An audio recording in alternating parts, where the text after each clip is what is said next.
سندھ کا مشہور اور گائک دنیا کو حیران کندڑ جب اسٹیج پہ آتا ہے تو لوگ تالیاں بجاتے ہیں۔ وہ کون ہے؟ غلام اصغر کھوسے کا شمار سندھ کے ان فنکاروں میں ہوتی ہے جنہوں نے اپنے میٹھے آواز، اپنی زبان سے عوام کو جذبات کو اپنے آواز کے ذریعے زندہ رکھا ہے۔ ایک سادہ مگر باصلاحیت لوگ گلوکار طور پر جانا چاہتے ہیں،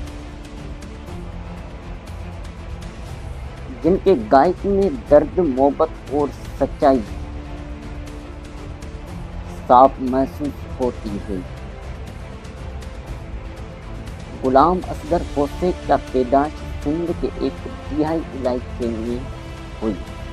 ان کا تعلق ایک سادہ اور محنتی خاندان سے تھا۔ بچپن سے ہی انہوں نے موسیقی کا شوق تھا۔ وہاں لوگ دینے صرف صوفی کلام اور الہی گیت شوق سے سنتے ہیں اور گاتے ہیں۔ اس دور میں ان کے پاس نہیں کوئی بڑا استاد تھا اور نہیں ہی جدیدی سہولیات تھا، مگر قدرتی انہوں نے ایک منفرد آواز سے نوازا گیا۔ آج دیکھو اصغر کھوسے کا نام نشان روشن ہوا۔ غلام اصغر کھوسے نے اپنے فنی سفر کا آغاز مقامی میلوں اور شادیوں اور ثقافتی تقریبات سے کیا۔ ان کے آواز میں ایسا اثر تھا جو لوگ رک کر کے انہیں سننے پر مجبور ہو جاتے ہیں۔ آہستہ آہستہ ان کا نام سندھ کے مختلف علاقوں میں پھیلنے لگے۔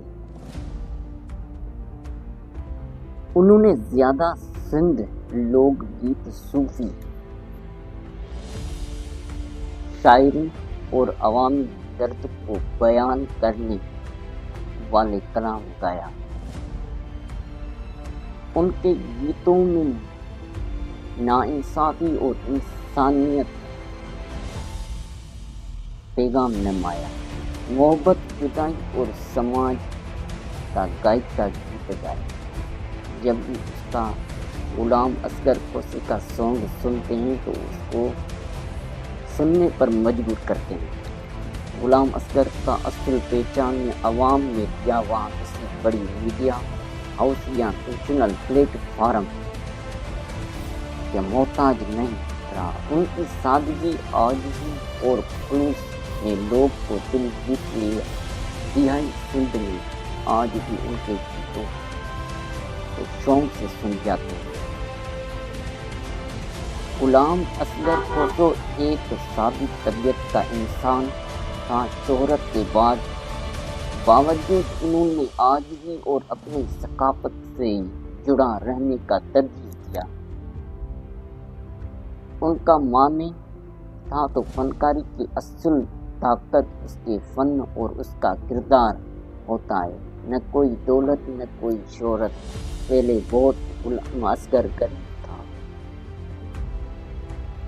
دیہی کے علاقے سے جب شہر آتا تھا تو ان کا سائیکل بھی آتا تھا۔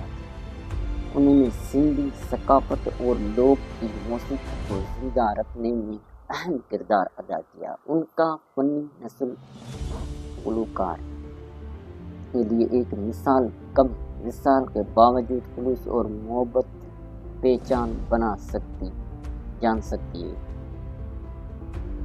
غلام اصغر کھوسے صرف ایک گلوکار نہیں تھا بلکہ وہاں سندھ کے میٹھی آواز کے ان کی گائک آج لوگوں کے دل میں زندہ اور آنے والی نسلوں کو اپنی ثقافت سے جڑا ہوا۔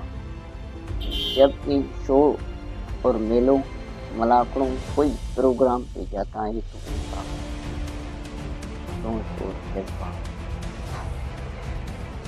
ویڈیو جو اچھا لگے تو ویڈیو کو لائک کرو، شیئر کرو۔